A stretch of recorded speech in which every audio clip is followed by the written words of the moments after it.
Muito boa noite. Nós estamos dando início, como todas as segundas-feiras, a mais um Diálogo AMSUR. Como sempre, os Diálogos AMSUR são desenvolvidos pelo Instituto Sul-Americano para a Cooperação e a Gestão Estratégica de Políticas Públicas, o Instituto AMSUR, e nós temos também a parceria do Fórum 21 e do portal Rede Estação Democracia, do Rio Grande do Sul. Hoje nós vamos trabalhar o tema segurança pública e Estado de Direito com a lógica da proposta de emenda constitucional que está sendo apresentada, né, ainda não apresentada ao Congresso ainda, né, ela está em processo de discussão pública, mas né, já foi anunciada pelo Ministério da Justiça e Segurança Pública. E essa proposta de emenda constitucional que está sendo proposta, ela visa, por um lado, constitucionalizar o Sistema Único de Segurança Pública, que existe através de uma lei votada ainda no governo, é, acho que 2018 ou 2019, não tenho certeza, né? E que a proposta é a constitucionalização do Sistema Único de Segurança. A emenda constitucional pretende também tratar a integração das polícias nas áreas das três esferas da federação, a criação de um Fundo Nacional de Segurança Pública e Política Penitenciária, a desmilitarização das polícias militares e a criação de uma Polícia Federal ostensiva, né? Pelo que se anuncia, seria pensada a partir da estrutura da Polícia Rodoviária Federal.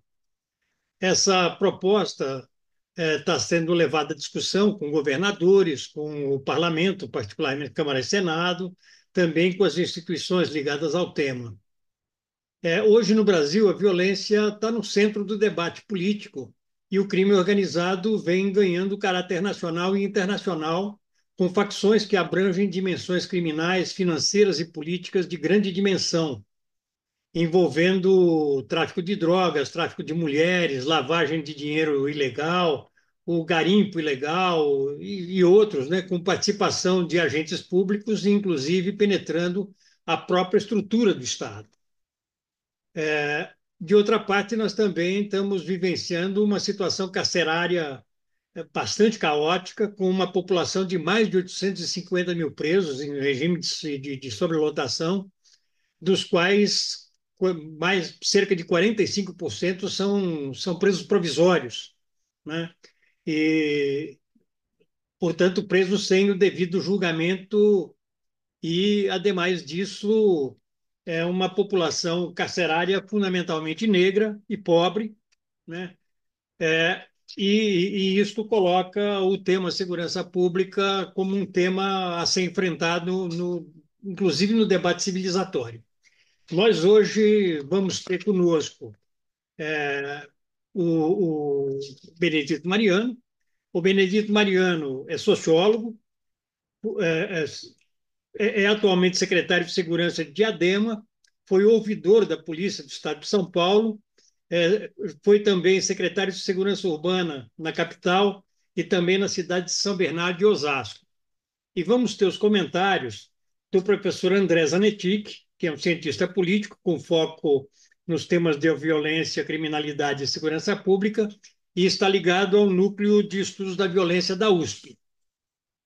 Eu vou solicitar a todas as pessoas que nos assistem pelo YouTube que se inscrevam em nosso canal, o canal Instituto ANSUR, que deem o seu like para amplificar a penetração do canal e também, se tiverem interesse em serem avisados e avisadas das próximas atividades, das futuras atividades, que cliquem no sininho, né?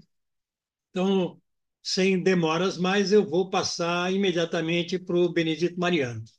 Mariano, com você, por favor. Bom, boa noite a todos e a todas. Queria agradecer de novo o Granado e o Vicente Trevas para esse diálogo com a Ansur e os companheiros e companheiras. É sempre um prazer estar aqui debatendo temas relevantes da sociedade brasileira.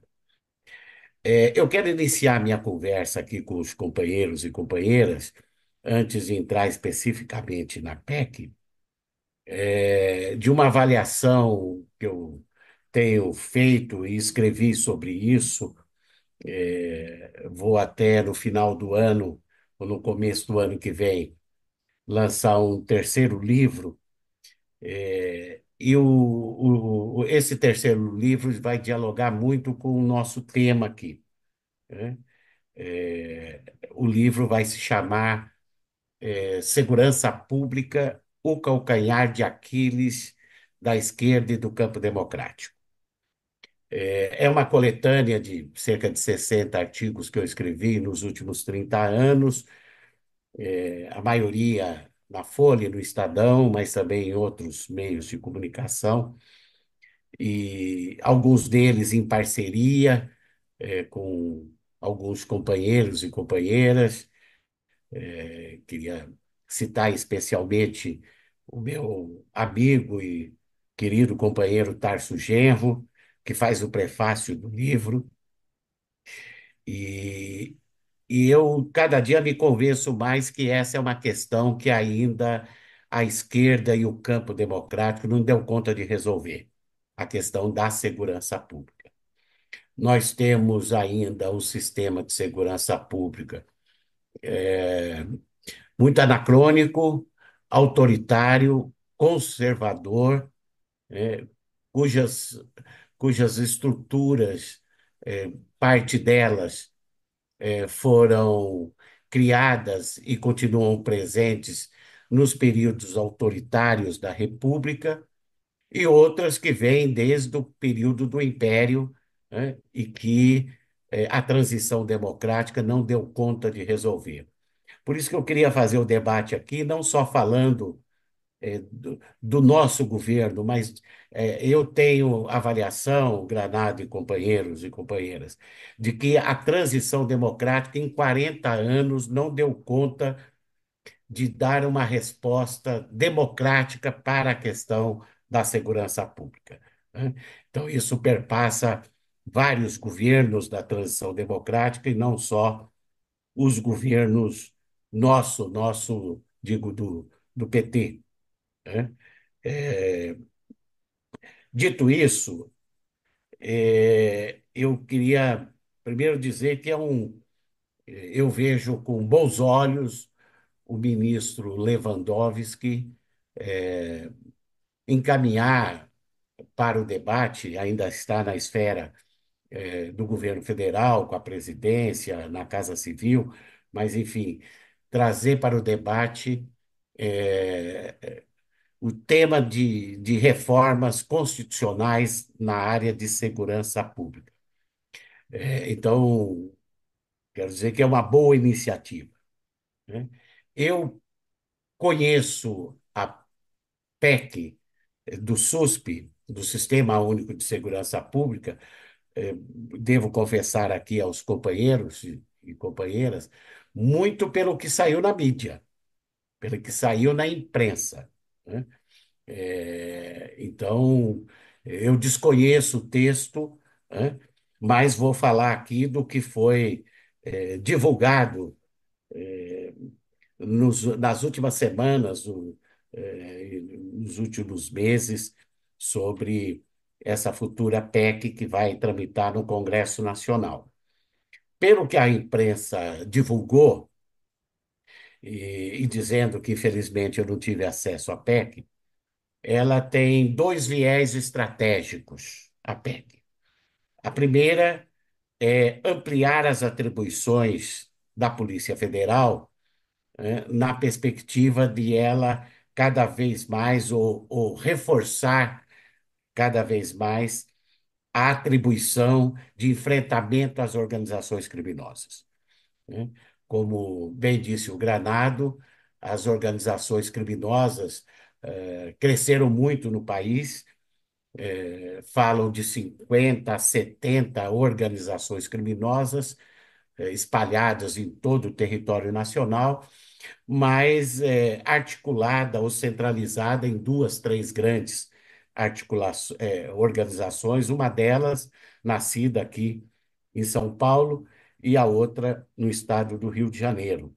Elas, de uma certa maneira, coordenam grande parte das organizações criminosas presentes no país, que movimentam bilhões e bilhões de reais por ano, né? E tem uma dimensão transnacional hoje, com referência a articulações com outras organizações criminosas no mundo, né?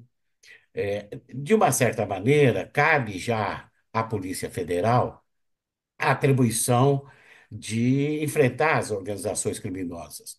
Mas, evidentemente, de estabelecendo isso constitucionalmente como a principal agência de segurança pública responsável do enfrentamento às organizações criminosas, a PF vai passar a ter uma referência maior do que ela já tem. Eu acho fundamental, não sei se está previsto isso, mas junto com essa atribuição, e já na perspectiva da PEC passar, precisa também aumentar o efetivo da Polícia Federal, né? A Polícia Federal hoje não tem mais que 20 mil no seu efetivo, né? E para enfrentar as organizações criminosas, e agora com uma maior referência condicional, ela precisa aumentar seu efetivo, porque deste efetivo, uma parte significativa está envolvida em questões administrativas e não operacionais da, da instituição. Acho que nós estamos num bom momento da Polícia Federal, né? Eu acho que temos hoje um, um bom diretor-geral da Polícia Federal, né, que foi mantido na transição da saída do ministro Flávio Dino para o Supremo. O ministro Lewandowski manteve o mesmo diretor, e eu acho ele extremamente competente, está em boas mãos, a Polícia Federal. Um outro ponto estratégico, e estou me pautando pelo que saiu na imprensa, da futura PEC do SUSP, é ampliar as atribuições da Polícia Rodoviária Federal, a PRF. Todos sabem, e o próprio nome diz, Polícia Rodoviária Federal cuida fundamentalmente das rodovias no país inteiro, né? Eu quero dizer aqui aos companheiros que eu vejo com uma certa reserva a ampliação da Polícia Rodoviária Federal como polícia ostensiva da União. Essa instituição foi a que foi mais contaminada com o bolsonarismo, com a extrema-direita, nos 4 anos do governo fascista que tivemos recentemente, né? Não é por acaso que o seu diretor está preso, né?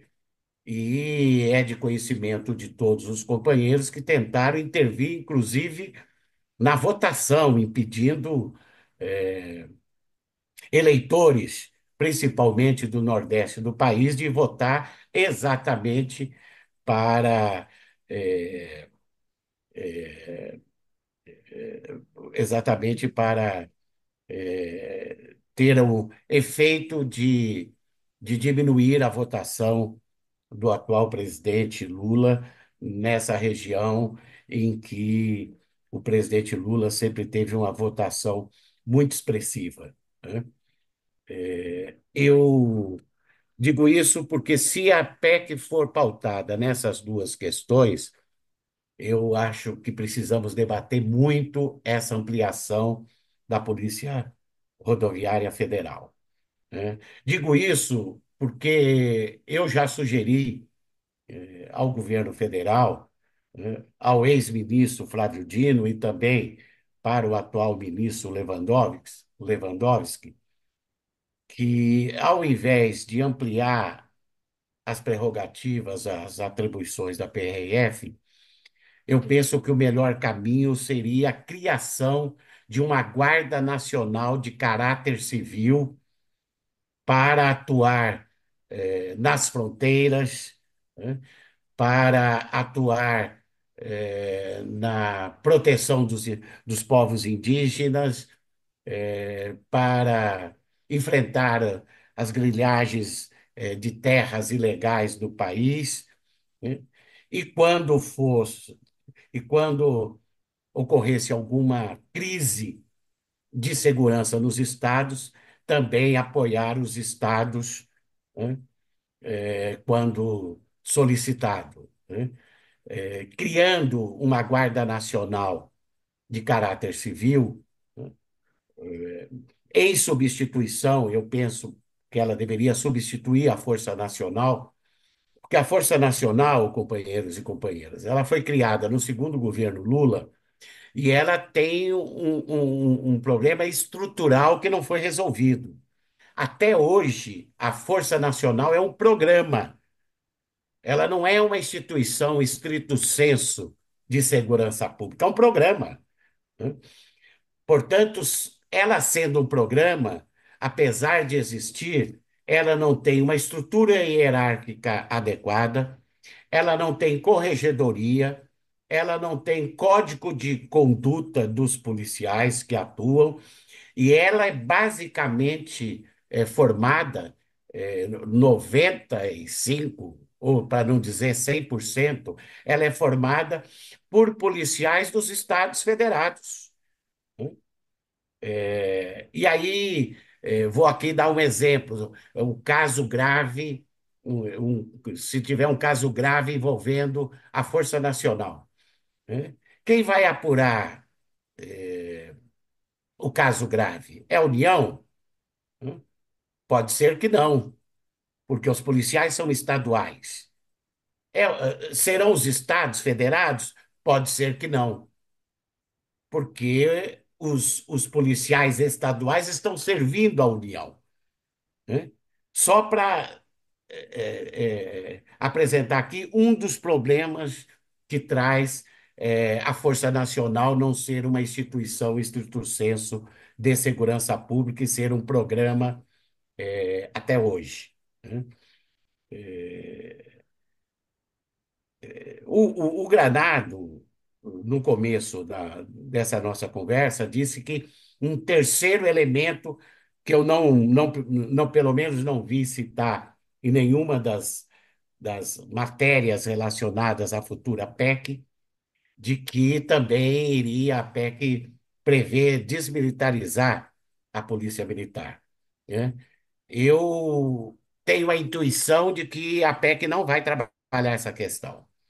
Porque se ela for trabalhar essa questão, o primeiro ponto que tem que estar na PEC é, as polícias militares deixarem de ser força auxiliar e reserva do Exército.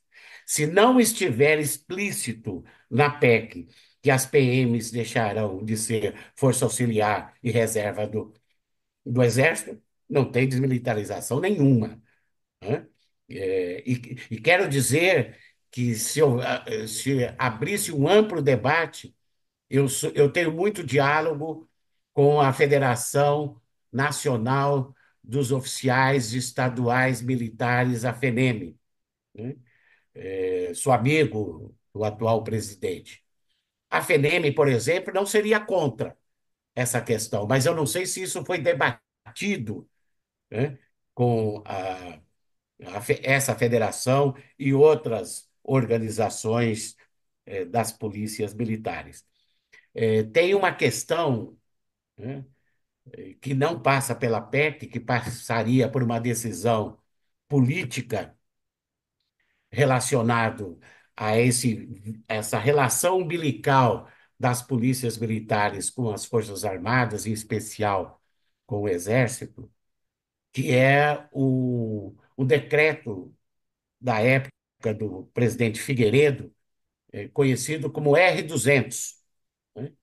Esse decreto estabelece que cabe ao Exército a coordenação das polícias militares no país inteiro, né?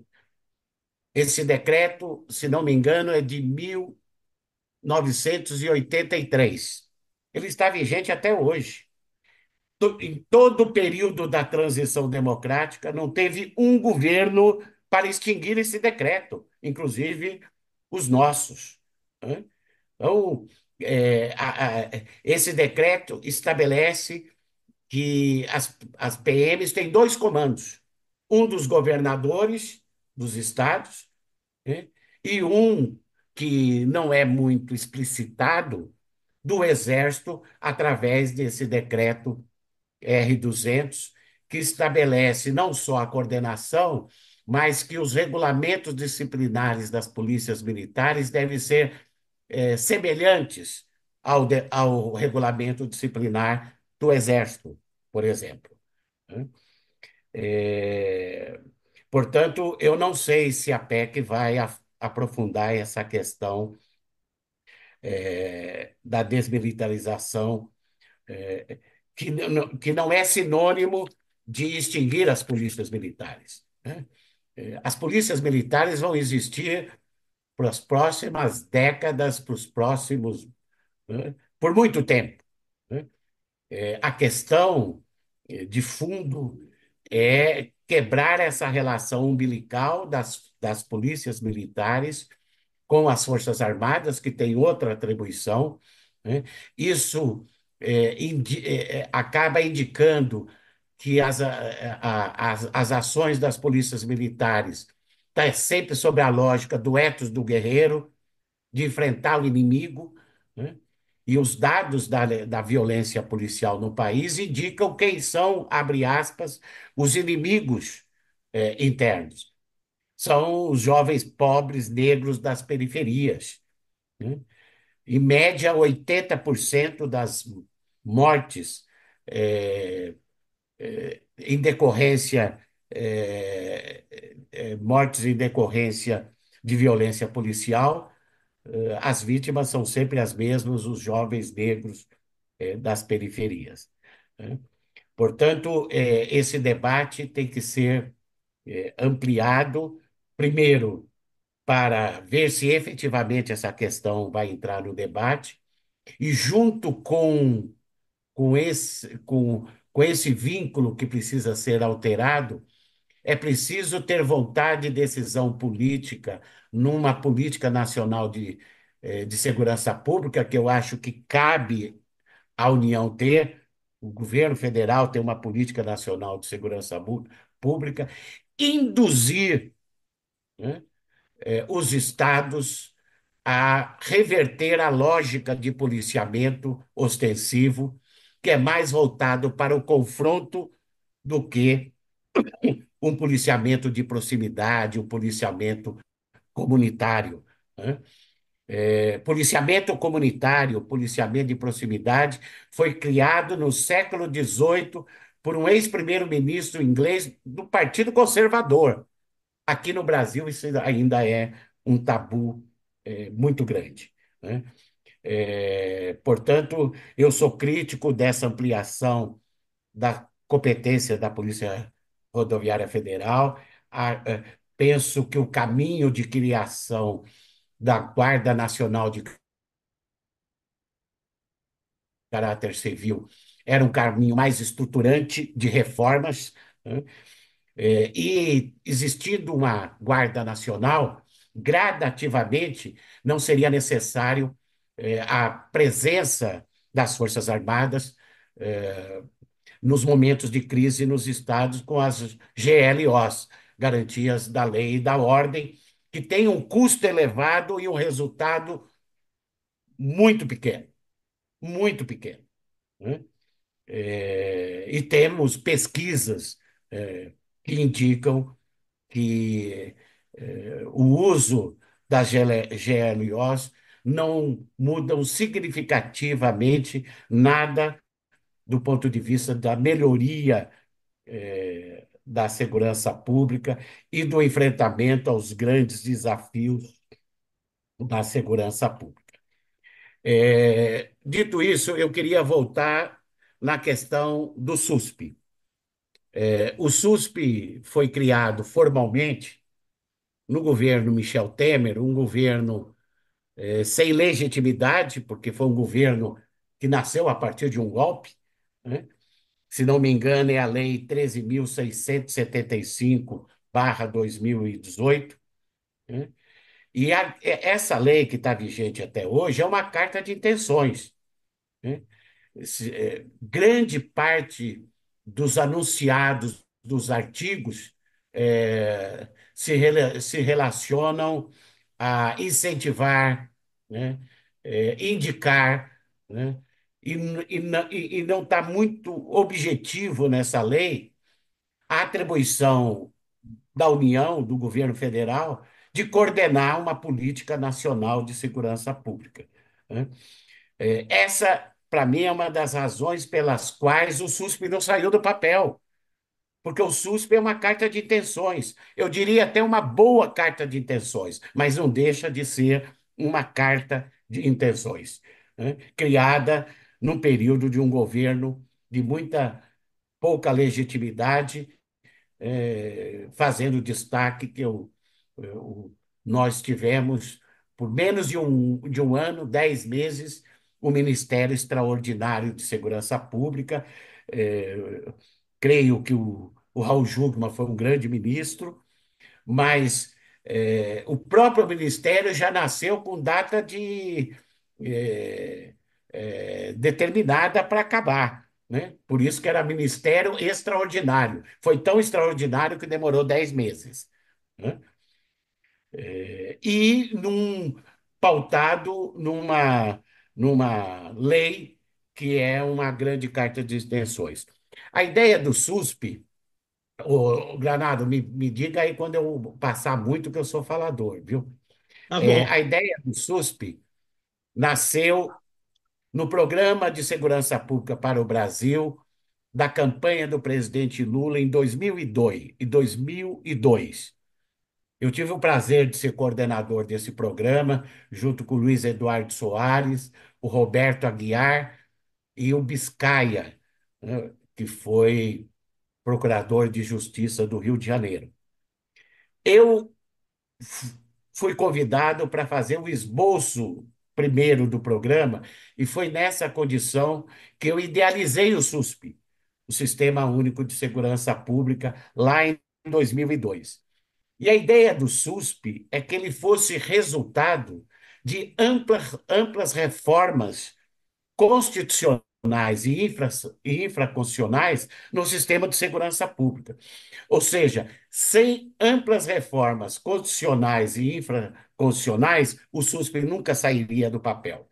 E é o que está acontecendo até hoje. Ele não saiu do papel porque ele se transformou basicamente numa instância minimamente operacional, né? E não muito operacional, mas basicamente virou uma instância operacional. Portanto, uma PEC que vincula, né, basicamente, ampliar as competências da Polícia Federal, criar uma nova competência para a PRF, né, está longe de ser o Sistema Único de Segurança Pública pautado, pensado, idealizado em 2002. Então, eu tenho um certo receio de, apesar da boa intenção do ministro Lewandowski, o SUSP continuará não saindo do papel se não tivermos amplas reformas. E quais são essas mudanças constitucionais que seriam necessárias? Já disse uma aqui: as polícias militares deixarem de ser força auxiliar e reserva do Exército. Tudo isso estava no programa do presidente Lula em 2002, né? É,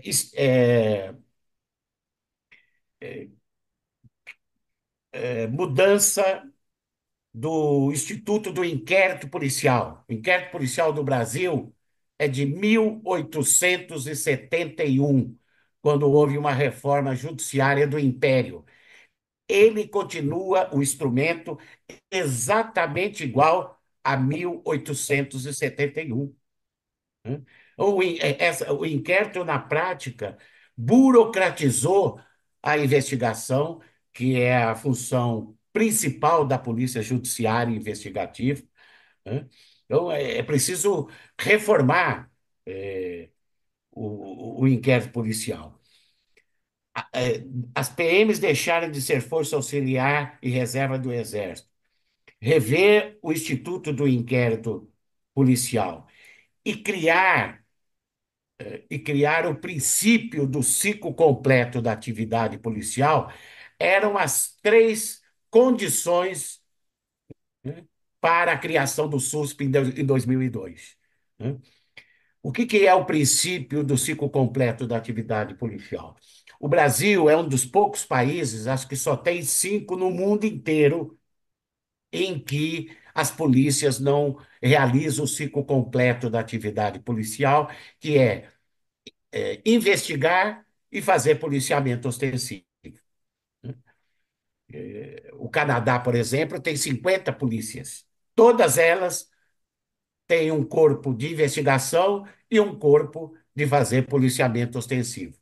Aqui, a herança que nós recebemos do Império foi duas meias polícias. Uma que só pode investigar, que são as polícias civis estaduais, e aquelas que só podem fazer policiamento ostensivo, que hoje são as polícias militares, que em outra época era chamada de força pública, ou guardas civis estaduais. Os mais, acho que alguns companheiros lembram que o golpe de 64 extinguiu 16 guardas civis estaduais existentes em 16 estados, e aqui em São Paulo, a Guarda Civil Estadual tinha 16 mil no efetivo. Foi extinta do dia para a noite, ou da noite para o dia, melhor, da noite para o dia. Né? É, Portanto, essas questões têm que ser alteradas no sistema sob pena de ele não ter as reformas necessárias. Por último, eu quero também ouvir os companheiros e debater aqui, não quero, acho que já falei bastante. Eu defendo a criação do Ministério da Segurança Pública. Companheiros, nós tivemos em toda a República, uma única Conferência Nacional de Segurança Pública, que foi no primeiro governo Lula. Nós estamos falando de SUSP. Né? E eu, quando pensei o SUSP, eu pensei no SUS, no Sistema Único de Saúde. Para criar o SUS, foi necessário 17 conferências nacionais. Nós vamos criar o SUSP só com uma única conferência nacional? Foi a única criada no governo Lula em toda a República. Né? Então, falta muito debate sobre o conteúdo desse sistema único. E eu penso que é fundamental dar uma centralidade para essa agenda de segurança pública, e ela passa por ter um órgão gestor nacional de primeiro escalão, o Ministério, para criar uma verdadeira política nacional de segurança pública, pautado em reformas e indução de políticas para os estados. E como a União pode induzir políticas? A partir do fundo. Né? Eu não sei que diferença vai ter na PEC o fundo já criado. Hoje já existe um Fundo Nacional de Segurança Pública, que eu acho que precisa ser reformulado. Esse fundo, 50% dos recursos dele vai para os estados de fundo a fundo. Ou seja, o Estado não precisa apresentar programas ou projetos para receber recursos. Então, precisa, se está pensando no novo Fundo Nacional, precisa estabelecer regras, né, para que os recursos desse fundo vá para os estados e para os municípios. Os municípios sequer têm uma porcentagem prevista em lei do Fundo Nacional de Segurança Pública. Nós tivemos o PRONASSE, o Programa Nacional de Segurança Pública com Cidadania, no segundo governo Lula, sob o comando do Tarso Genro, que foi muito importante porque, pela primeira vez, incluiu os municípios ou a lógica da prevenção na segurança pública, destinando quase 50% dos recursos do Pronace para programas e projetos relacionados à prevenção à violência e ao crime, que 99% é feita na esfera do município. Portanto, houve um debate no processo da eleição, o presidente teve uma coletiva aqui com 5 governadores que falou que iria criar o ministério. Acho que o ex-ministro Flávio Dino influenciou bastante, porque ele era contra, né? Queria ser ministro da Justiça e Segurança Pública, e por várias razões ele ainda não foi criado. Mas precisa criar. E a criação desse ministério, para terminar, ele tem sentido de ser criado para dar centralidade a políticas de reformas constitucionais e infraconstitucionais e para ser o responsável por uma política nacional de segurança pública da lógica da esquerda e do campo democrático. Porque para criar um ministério, e hoje nós temos uma conjuntura muito difícil, né, no Congresso Nacional, a ampliação da direita e da extrema-direita. Se for para criar um ministério e ele acabar sendo dado, por exemplo, para o Centrão, né, é melhor que não crie, né? Porque aí nós vamos reforçar tudo aquilo que não mudou e que precisava mudar, né? Portanto, continuo reafirmando que é o grande desafio da esquerda e do campo democrático esse tema sensível. E como no- nós, a esquerda e o campo democrático, nos omitimos de colocar essa agenda como uma agenda prioritária, nós demos espaço para que a extrema-direita avançasse nesse tema e avançou e vai avançar mais se nós não estabelecermos um, um corte específico daqui para frente, dizendo que a segurança pública também vai ser agenda da esquerda e do campo democrático, vai ser agenda para criar uma polícia da democracia. É isso, minhas palavras aí para a nossa conversa, Grana. Muito obrigado, Benedito Mariano. Eu acho que realmente o tema ainda está com muita incógnita com relação ao que é que vai ser apresentado ao Congresso, né? Você falou que não conhece o texto, até onde eu consegui levantar, o texto não existe ainda como texto, né? Ele tem uma série de apontamentos, ele ainda precisa de amadurecer várias coisas, né? Mas ele já está anunciado.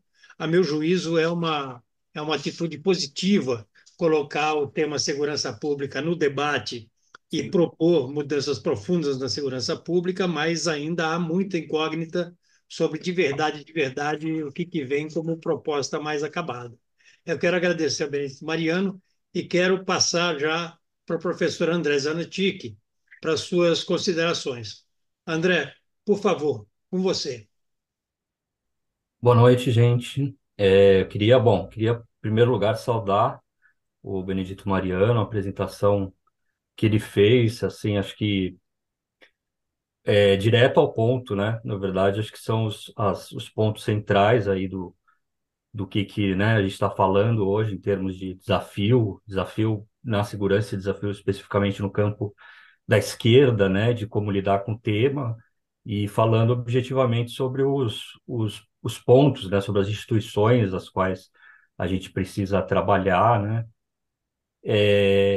Enfim, eu sou também um entusiasta que quando o Mariano recentemente, eu gostaria que o Benedito Mariano fosse o nosso secretário nacional de segurança pública. Foi uma pena que acabou não sendo, mas enfim, eu acho que está muito claro, né, que pelo menos do que eu entendo, assim, dos pontos centrais, o que teria que estar sendo colocado em pauta, né, essa agenda aí que o Benedito carrega com ele, né. Aliás, eu lembro desde o começo, quando eu entrei no Instituto Sou da Paz, no NEV, 20 anos atrás, eu lembro que a gente lia aquele material da ouvidoria, né? Que era fantástico, assim, né? E muito impressionante, né? Que era produzido, né? Foi a primeira ouvidoria de polícia, né? Foi. Do Brasil, foi instituída, né? Na época do Covas. E uma vez, inclusive, a gente levou um pessoal que trabalhava com a gente do Neve, né, que é o pessoal das periferias de São Paulo, para conhecer a ouvidoria. Você não vai nem lembrar disso, mas a gente bateu um papo lá, foi super legal, assim, sabe? Levou. Então, eu acho que é isso. Assim, é muito importante a gente perceber isso. Enfim, é um debate sempre muito duro, né? O debate da segurança pública, né? E tem tanta coisa, enfim, interessante e rica que é fundamental a gente conhecer, né? E a gente precisa realmente superar barreiras aí, né? Para a gente poder ver que, enfim, que é algo que a gente está lidando e que precisa sair um pouco assim dos grandes, né? Das grandes caixinhas que existem, né? Assim que eu vejo, né? No debate e entender como a questão da segurança pública ela precisa ser abordada por uma pauta de direitos humanos, né? Precisa ser compreendida com o quanto ela mexe, né? Na vida das pessoas, na questão da cidadania e tudo mais, né? Que parece que a gente está sempre separando, né? E não vendo o lado social que é fundamental aí, né? Que quando a gente fala em segurança pública, né? Então, eu queria dizer assim que primeiro assim, as questões principais, eu acho que é isso mesmo, eu acho que a gente precisa, né, a gente sabe desde o começo desse governo, como, né, antes já ocorreu, da enorme barreira, provavelmente a gente não vai ver isso, né, mas eu sou totalmente a favor de que a gente pudesse ter um Ministério da Segurança Pública, sim, com toda essa, enfim, por todas essas razões, né, que o Mariano colocou, né, então eu vejo também, eu acho que a PEC, com esse enquadramento que ela tem, né, eu vejo que tem pontos que são muito importantes, né, assim, a gente precisa realmente trazer a união para esse debate, né, da segurança pública, né, a gente tem uma necessidade aí premente de combate ao crime organizado, né, a questão do contrabando, drogas, a questão da Amazônia, né, quer dizer, tem questões muito sérias e acho que essas são as que estão tendo um olhar um pouco maior, né, e aí entra essa questão que eu também não sei se, né, de onde que surgiu, eu vi algumas vezes se falar da PEC, ainda é uma coisa que o texto não está assim aberto, né, as pessoas não conhecem de fato, então eu não sei de onde que surgiu essa questão da desmilitarização, se ela está prevista ou não, mas de qualquer forma a gente sabe que ela é uma bandeira importante, né, então ela acaba aparecendo, acho que um pouco cumprindo esse papel, né, e eu acho que a gente tem essa PEC vai ter esse desafio mesmo, né? Ver até que ponto ela é algo que pode ser mais do que uma sinalização, né? Em termos de pontos fundamentais aí a serem atacados, ou ou se ficar só no campo de uma sinalização mais política, né? Daí se fala em desmilitarização, aí se fala até o momento de lançar a PEC, né? E a gente não ir a fundo em algumas questões, né? Talvez as questões que quem trabalha, quem milita nessa área da segurança, né? Tem como fundamentais, né? E aí eu pontuaria, acho que são as questões que também já foram, né? Que o Benedito destacou, né? A própria desmilitarização é uma delas, né? Entender que institucionalmente tem que cortar esse vínculo, né? Com o exército, né, com as instituições militares, né, tem que problematizar essa ideia da desmilitarização, né, a gente sabe que em alguma medida toda a polícia tem um caráter militar, digamos assim, né, então a gente precisa saber lidar com o que é isso, traçar contornos e acho que entrar nas questões que são mais que tem um impacto realmente forte e negativo, né, dentro do que é a organização das polícias, né, que aí é um pouco mais assim, como fazer o controle efetivo das polícias, né, que tipo de instâncias que efetivamente tem que ser mobilizadas para poder ter um controle maior e também conseguir efetivamente que se tenha uma eficácia, né, correspondentemente maior também, né? Eu acho que hoje a marca principal das polícias ou ela é tida como uma bandeira, né? Muitas vezes assim por entusiastas de direita que nem necessariamente estão é, talvez nem tenha um ganho específico com isso, é mais uma bandeira mesmo, e a enorme violência policial que a gente vê no dia a dia e tal, né? Então, eu acho que eu queria colocar isso, né? No fundo, eu acho que eu estou até incentivando aqui, né, a tudo que foi colocado e discutido, mas queria aproveitar esse momento, então, até para a gente poder, talvez, ouvir um pouco mais, né, nesse sentido. Você acha que poderia, né, o Benedito Mariano, que tem uma pauta, tem um engajamento institucional, né, tem uma história né, não só de estudo, mas também do prático, né, com relação à gestão dessas instâncias, né, da segurança, e ouvir um pouco mais sobre essa questão, né, do que para você seria um modelo, se a gente pudesse ter isso, né? A gente sabe que é muito difícil que a gente tem agora, mas que são essas questões que criariam mesmo essa institucionalização do SUSP, né? Ou seja, a questão de integrar as polícias, de, né, construir um modelo mais interessante. Tem vários modelos diferentes que são discutidos, né, em termos do ciclo completo, né? Se desinstitucionaliza, se cria, né? Tem gente que fala em unificação. Eu acho que eu queria terminar assim, a minha fala mais nesse sentido, assim, ver um pouco abrir um pouco, né? A possibilidade de a gente ouvir mais o Mariano com relação a essas questões, e especificamente, até aproveitando, né, que o Mariano tem uma trajetória muito importante, né, no campo da política municipal, se puder falar um pouco até das guardas municipais, né? Como é que elas poderiam entrar nessa articulação aí de integração de força e segurança, né? E é isso. Queria saudar de novo a apresentação e dar um abraço a todos. Muito obrigado, André. Eu vou, então, abrir para o debate. Enquanto as pessoas se inscrevem, eu queria levantar algumas poucas questões já para o Benedito Mariano, também para o André, se ele tiver interesse em falar sobre isso.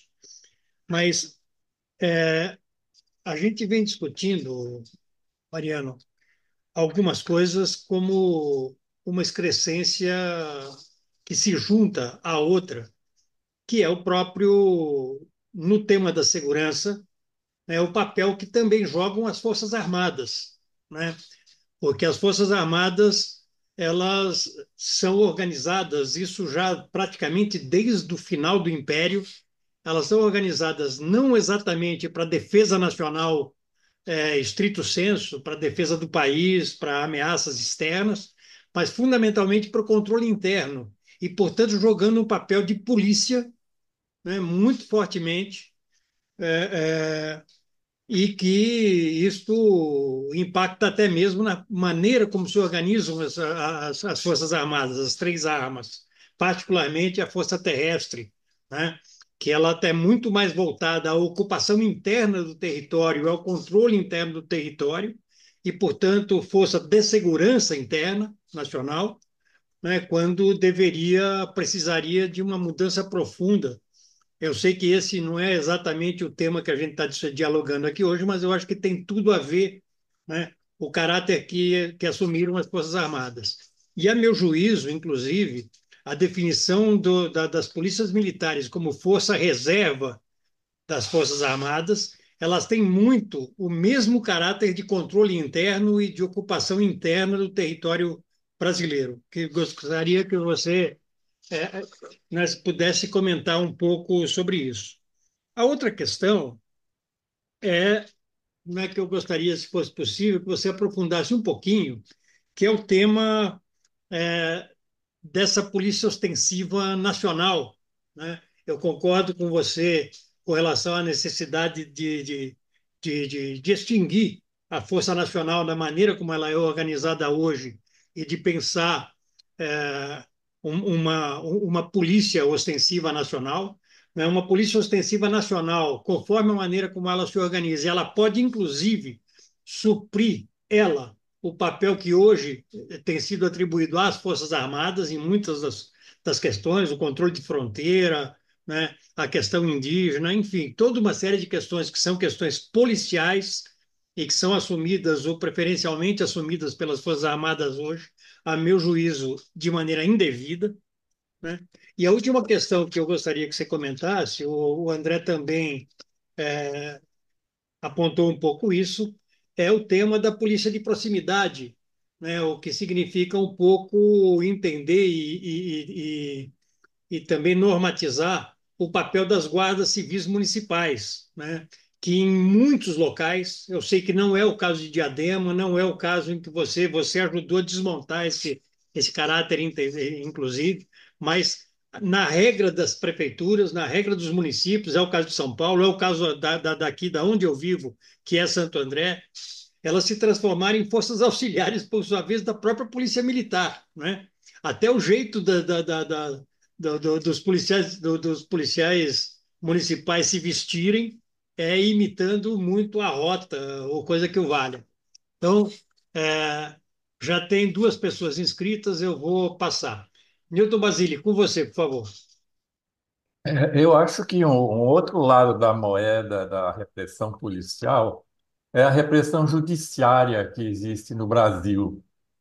Na, Conforme se organiza o judiciário, quais são as ideias forças do nosso judiciário, que são complementares. A repressão judiciária é complementar à repressão policial. Então, parte dessa proposta de reforma da segurança não deveria ser uma reforma do judiciário? Qual a relação do judiciário com as polícias que a gente propõe? Qual deve ser uma relação civilizada, democrática, ideal entre a polícia e o judiciário?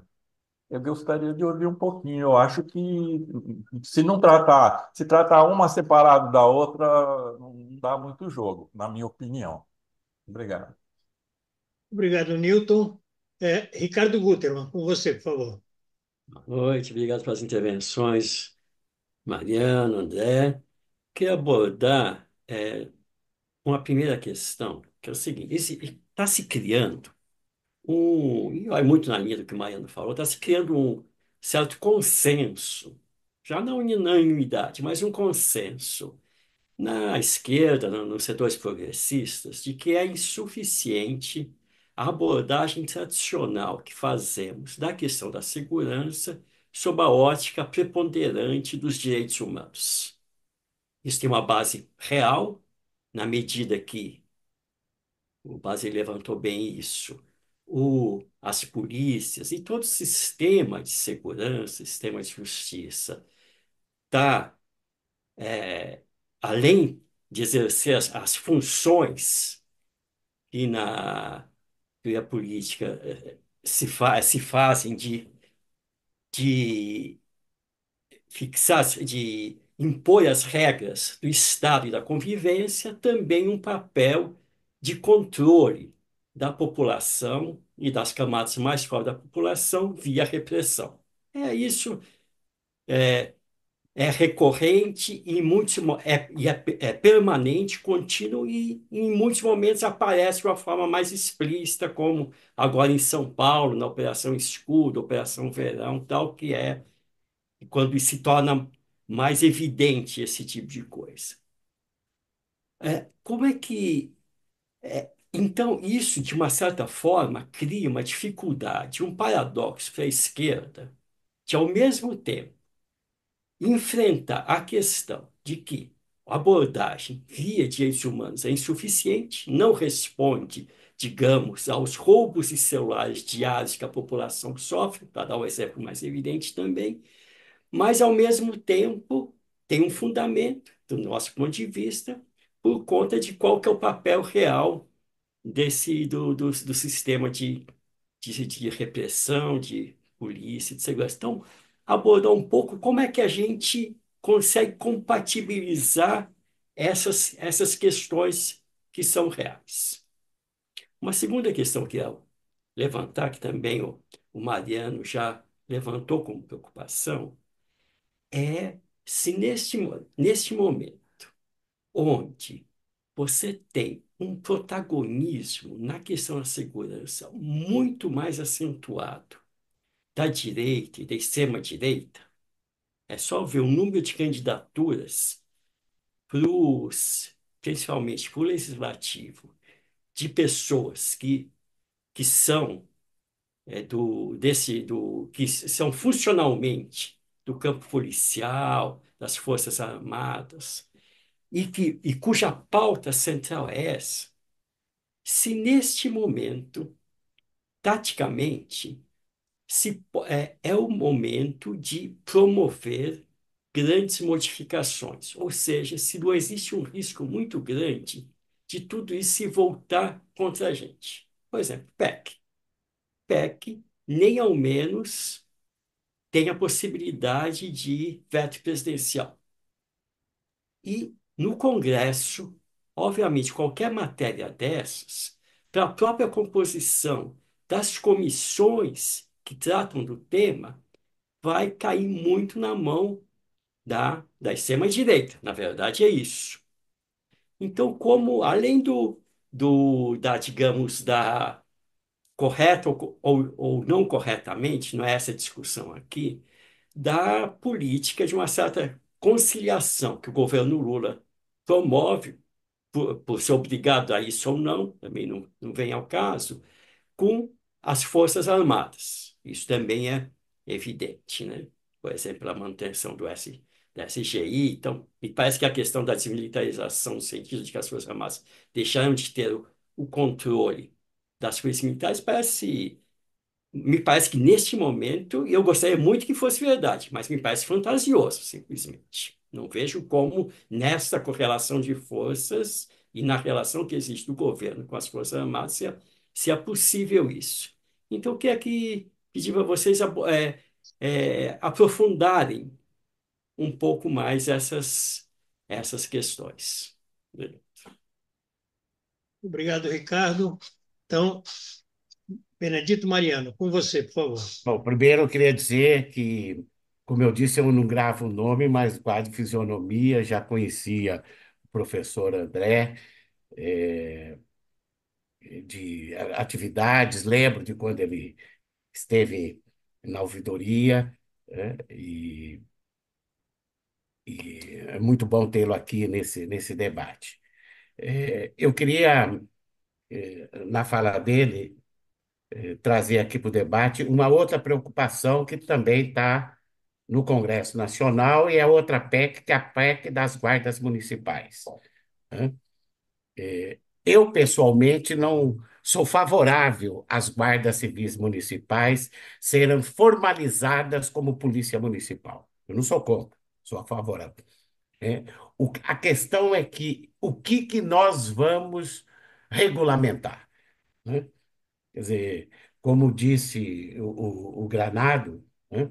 E muitas, nós temos hoje quase 1.300 guardas municipais espalhadas no país, com um efetivo de 110 a 120 mil GCMs, homens e mulheres, né? Essa guarda que vai ser regulamentada vai ser assemelhada à Polícia Militar ou vai ser uma instituição eminentemente preventiva e comunitária, como prevê a Lei 13.022 de 2014, sancionado pela presidente Dilma Rousseff, né? Então, esse é o debate. Se for regulamentar para elas se assemelharem às polícias militares, é retrocesso. Mas se for para elas efetivamente serem a instituição de policiamento de proximidade comunitária dentro do sistema de segurança pública, ela pode oxigenar o sistema de segurança pública. É o debate. A dificuldade desse debate é a correlação de força no Congresso Nacional, né? Especialmente na Câmara dos Deputados, onde a direita, a extrema-direita, tem uma força muito grande, né? E a relatora dessa PEC é a deputada Adriana Accorsi, do PT de Goiás, né? Eu, inclusive, encaminhei para ela uma sugestão de substitutivo para a PEC que tramita lá, porque quem encaminhou a PEC das guardas foi a direita. Nós temos que apresentar o substitutivo com a lógica que nós queremos que as guardas sejam regulamentadas. Guardas municipais podem dar, e muitas dão, uma contribuição importante se ela for uma instituição de policiamento de proximidade, de policiamento preventivo e comunitário. Esse é o grande debate que vai estar no Congresso com relação à PEC das guardas.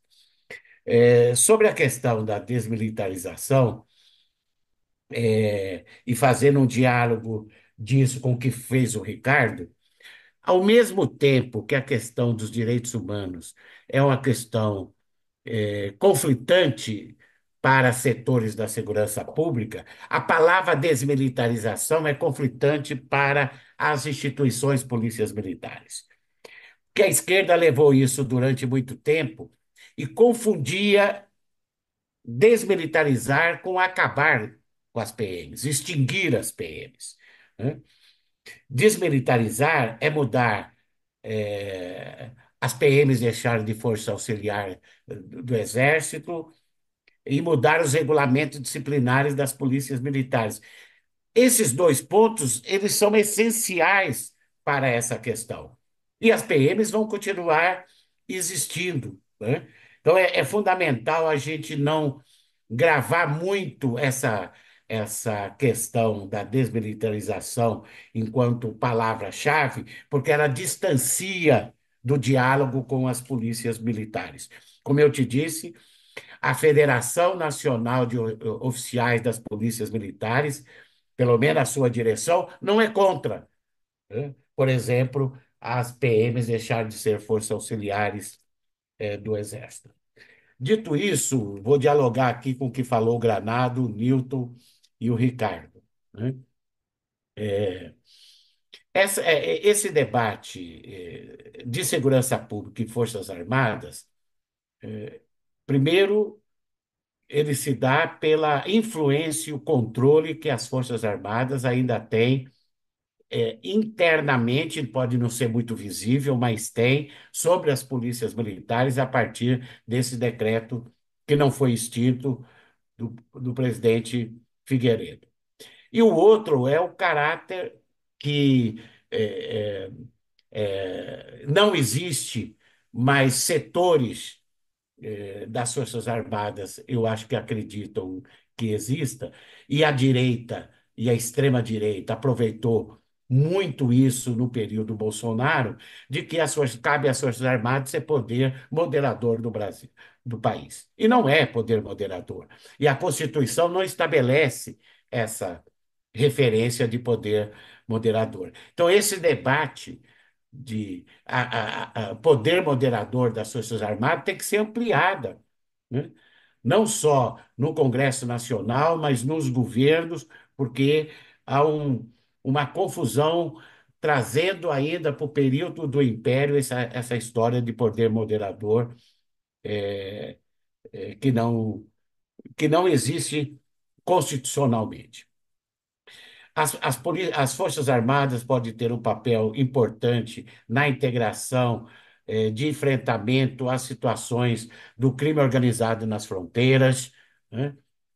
Articulada com a PF ou com a futura Guarda Nacional, em desastres, né? A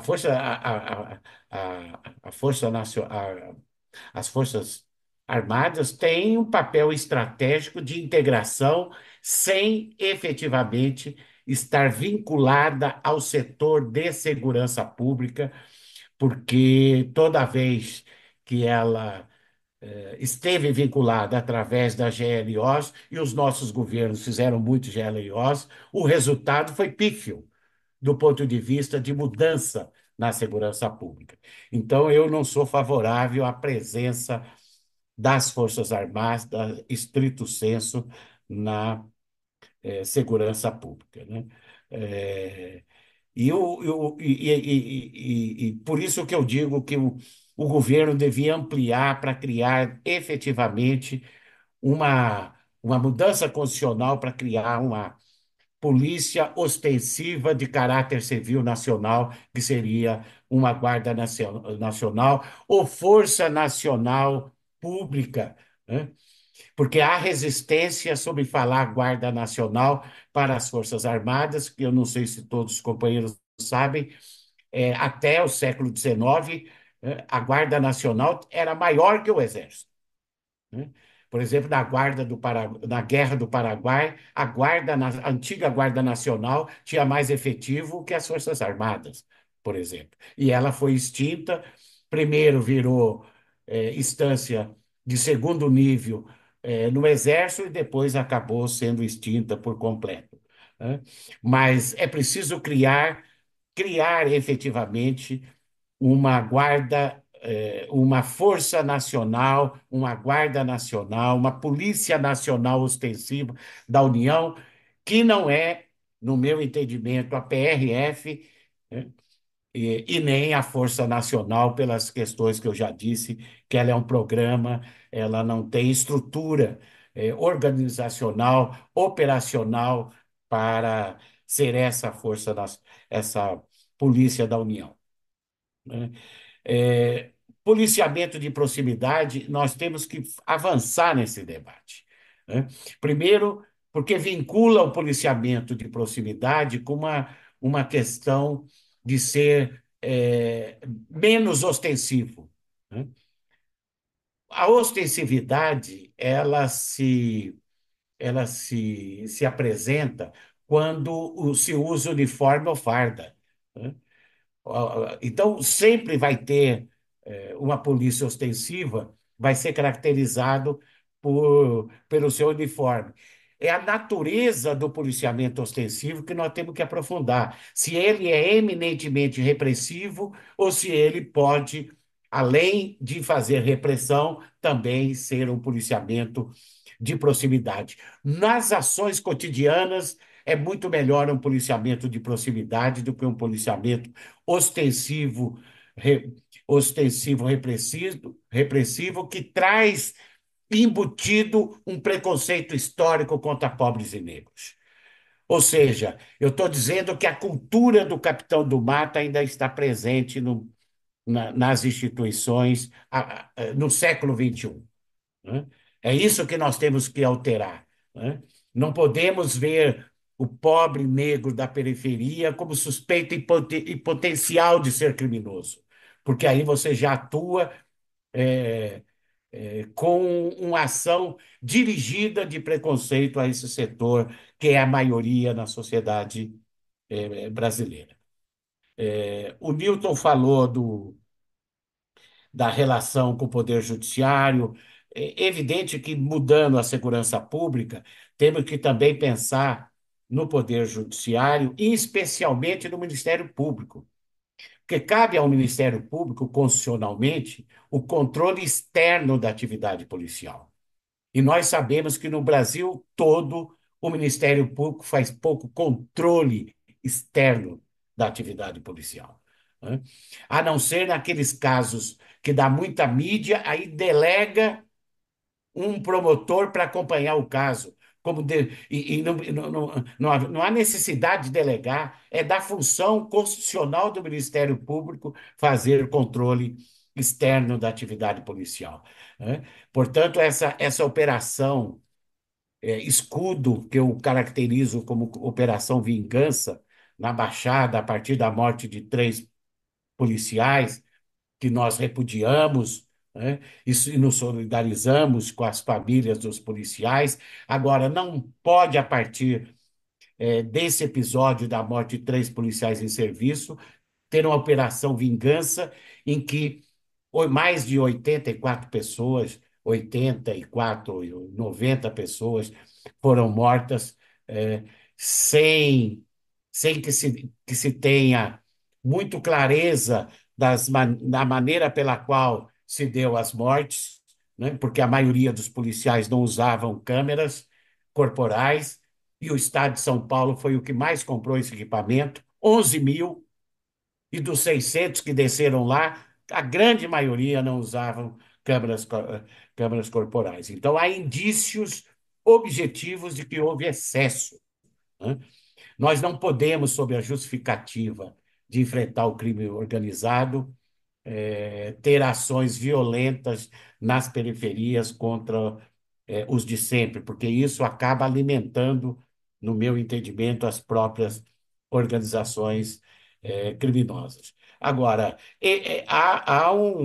uma relação importante eh, que diz respeito à persecução penal, então se quer mudar a polícia, é fundamental que hoje, por exemplo, o Ministério Público amplie a sua atribuição de fazer o controle externo da atividade policial, né? E, e, evidentemente, que isso também cabe um olhar ao Poder Judiciário. O Ricardo fala de que há um certo consenso de que a abordagem dos direitos humanos não dá conta de resolver a questão da segurança. Eu acho que a questão é outra, com todo respeito, companheiro Ricardo. É que nós não discutimos segurança pública, né? O programa de 2002 do presidente Lula, quem tem acesso pode ver, foi o maior programa de reformas constitucionais e infraconstitucionais já feito em toda a República. O único problema do programa é que ele não saiu do papel. E nesse programa não se falava em direitos humanos, falava em reformas das instituições policiais, né?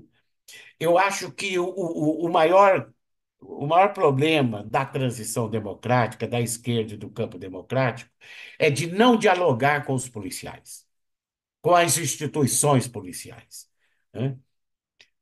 Por exemplo, quando eu fui ouvidor, eu fiz uma pesquisa inédita em São Paulo sobre suicídio policial, né? O suicídio policial no estado de São Paulo é 4 vezes maior que na sociedade paulista, né? É crônico, é epidêmico o suicídio policial.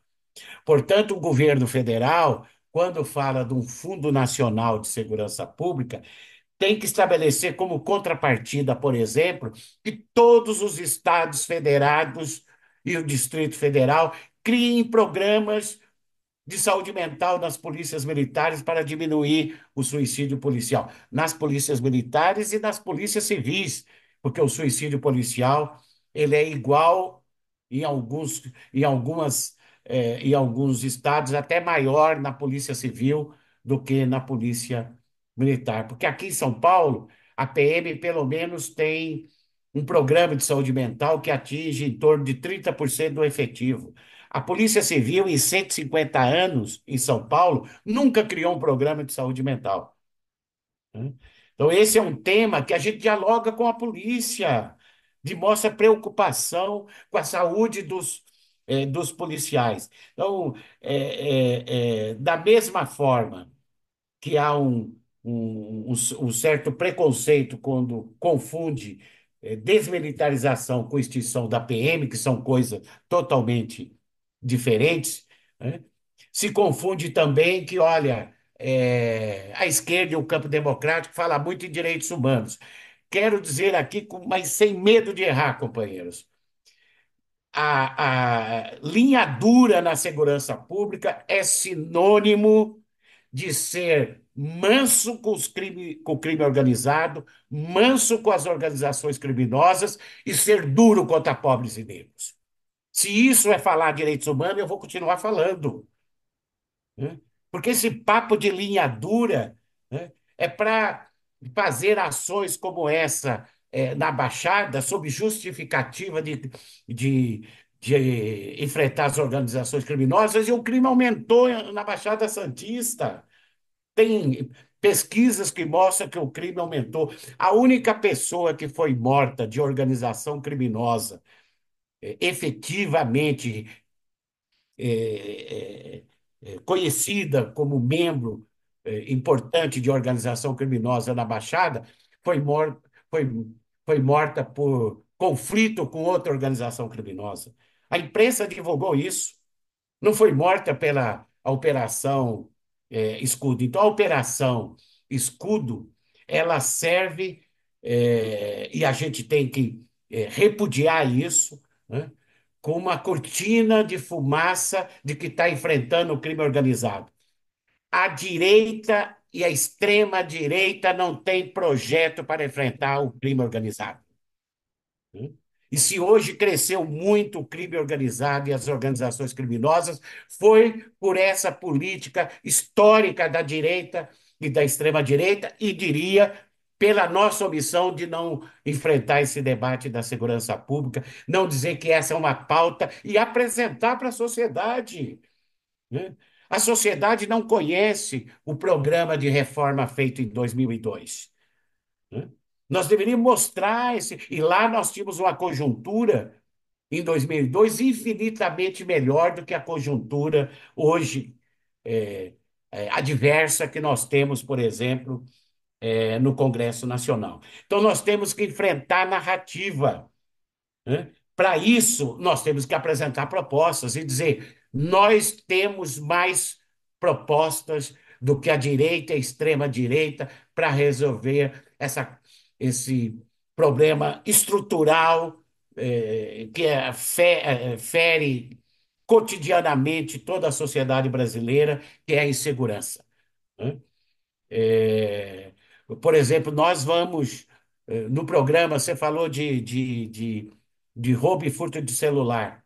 É possível diminuir drasticamente furto e roubo de celular com policiamento de proximidade, somado, por exemplo, a uma força-tarefa envolvendo município, Polícia Civil, Receita Federal, Polícia Federal, para atuar na desestruturação da rede de receptação de celulares furtados e roubados. Foi o que o Piauí fez e diminuiu em mais de 50% o furto e roubo de celular. Então, nós temos que mostrar que nós temos mais condições, eh, e que esse é o caminho de uma polícia da democracia para resolver as questões cotidianas e as questões estruturais relacionadas à segurança pública, como o enfrentamento às, às organizações criminosas. Eu acho que a conjuntura hoje, para terminar aqui, Ricardo, isso você tem razão. É muito mais difícil hoje fazer mudanças constitucionais a partir de PEC do que em outra conjuntura, né? Dificilmente vai avançar com tranquilidade a PEC do ministro Lewandowski, né? E há um risco da PEC das guardas municipais diferenciarem da Lei 13.022 de 2014, que criou o Estatuto Geral das Guardas, estabelece como princípio de atuação das guardas policiamento preventivo e comunitário. Pelo contrário, vários prefeitos, inclusive do nosso campo, criam unidades ostensiva repressiva nas guardas municipais, que não é atribuição da guarda, nem na lei federal de 13.022 está a atribuição de realizar o policiamento ostensivo repressivo. Eu acho que nós perdemos a narrativa porque nós não apresentamos à sociedade brasileira as reformas constitucionais e infraconstitucionais que escrevemos, né, que propomos nos nossos programas, né? Com raras exceções, os nossos governos estaduais não criaram nada de novo na esfera das polícias civil e militar. Nada de novo, né? Portanto, quando se omite de criar propostas novas, novos paradigmas para a segurança pública, e dizer que, policiamento de proximidade não tem nada a ver com direitos humanos, foi criado no século XVIII por um ex-primeiro-ministro do Partido Conservador inglês.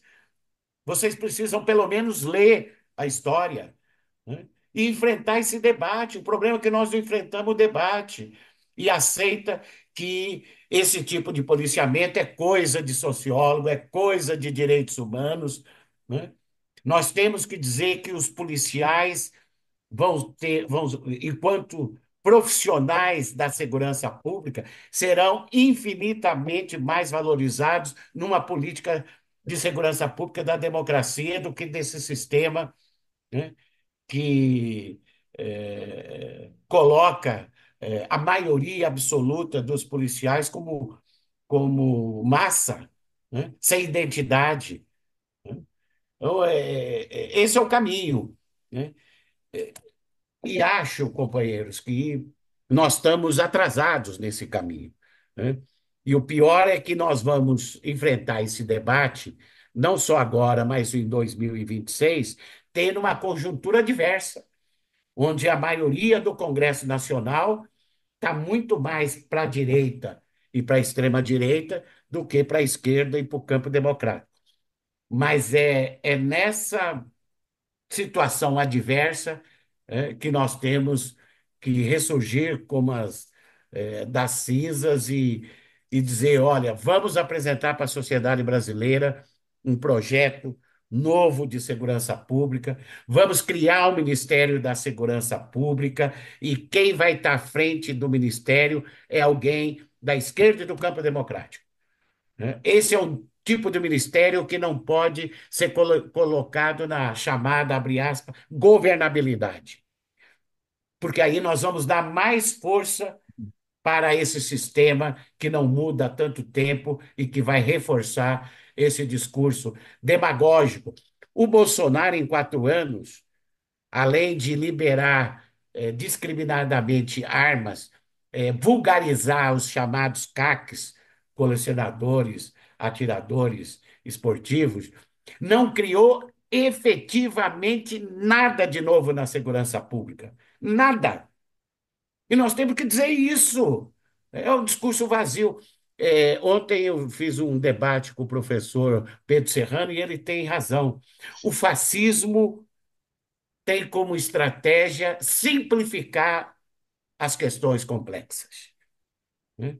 E a segurança pública é o caminho que a gente mais enxerga isso. A extrema-direita simplifica o debate da segurança pública, não apresenta proposta, fica com aquele dedinho apontando arma, né?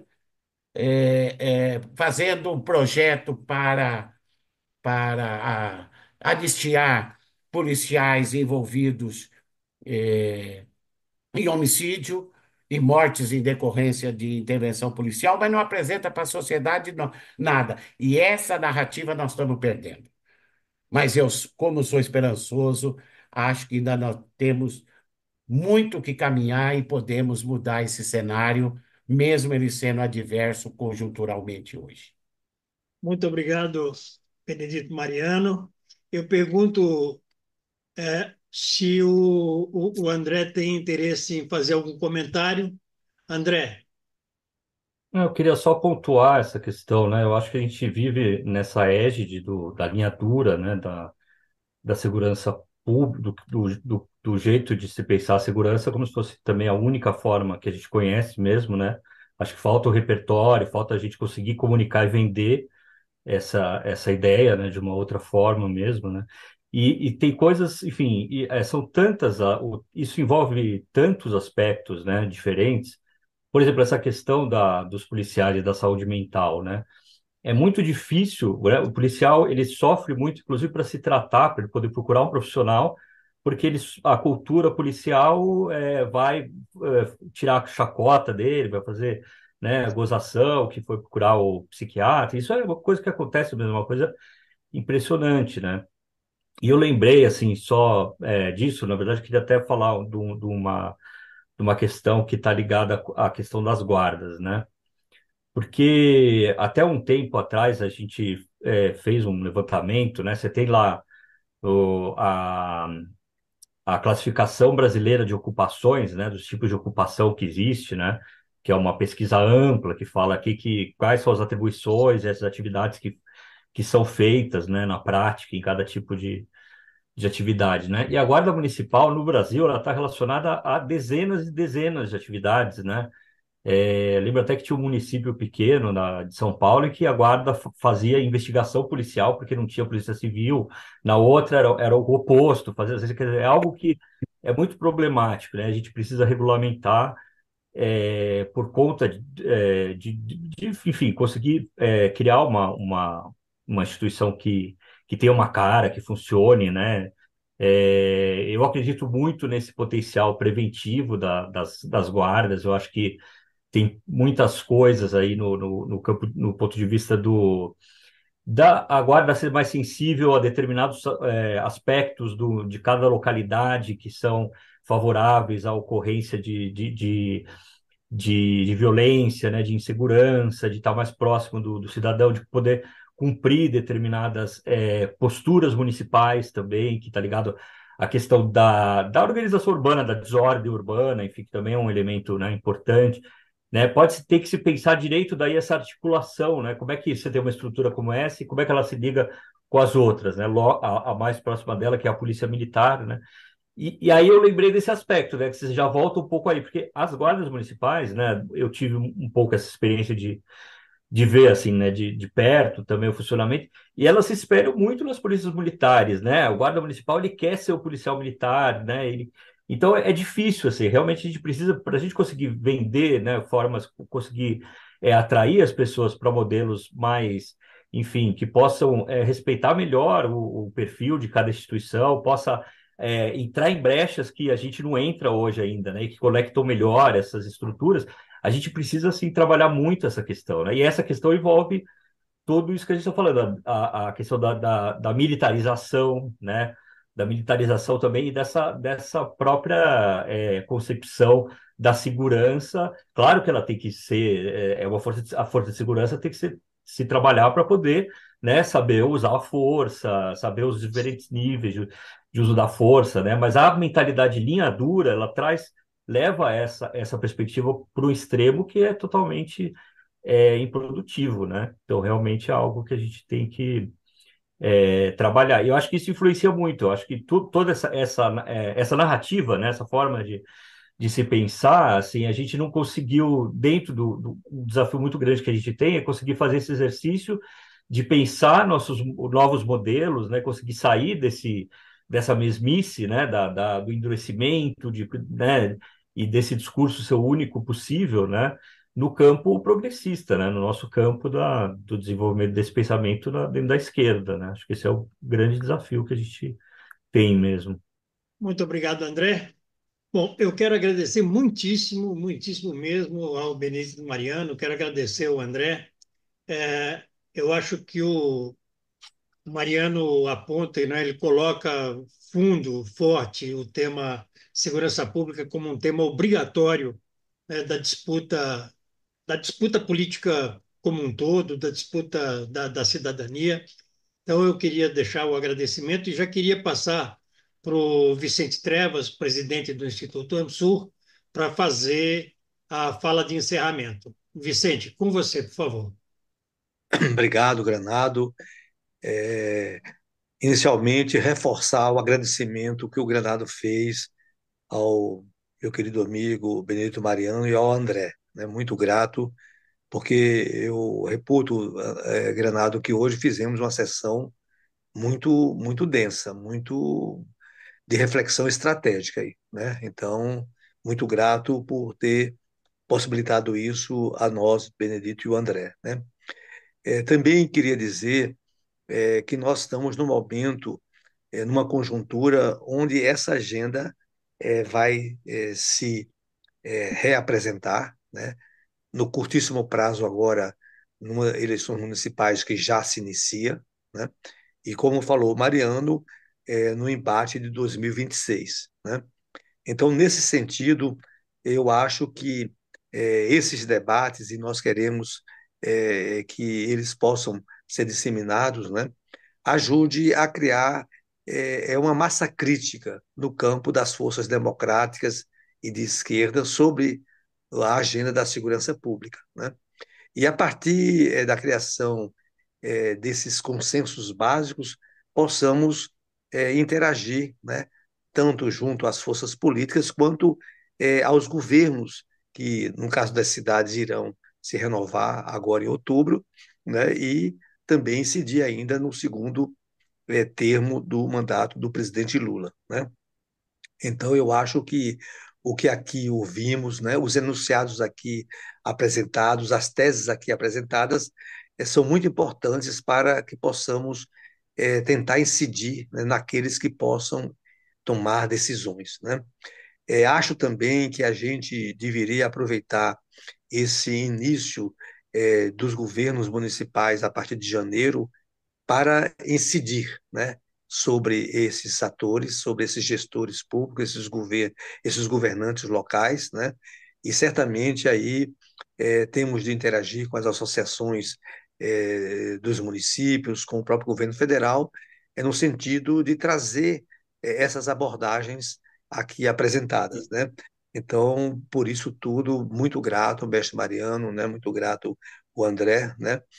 E eu acho que nós, para nos constituirmos como uma alternativa real para conduzir o Brasil, nós temos de ter uma agenda muito clara, muito comunicativa e muito resolutiva sobre a questão da segurança pública, né? E, portanto, o dia de hoje, o debate de hoje que nós vamos disseminar pelo YouTube tem esse sentido. Então, mais uma vez, grato, né? Nós precisamos, inclusive, né? Eu acho que já foi comentado, mas eu quero repetir e sublinhar um déficit de capacidade dos nossos governos de conduzir as suas políticas de segurança pública. Então, há um déficit de capacidade.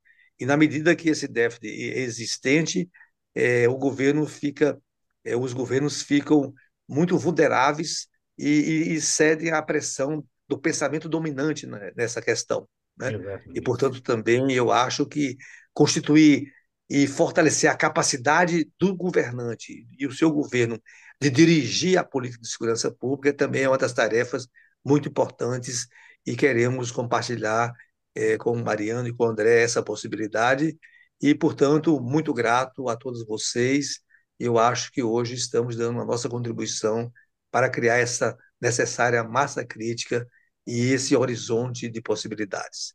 Muito grato, Mariano, muito grato, André.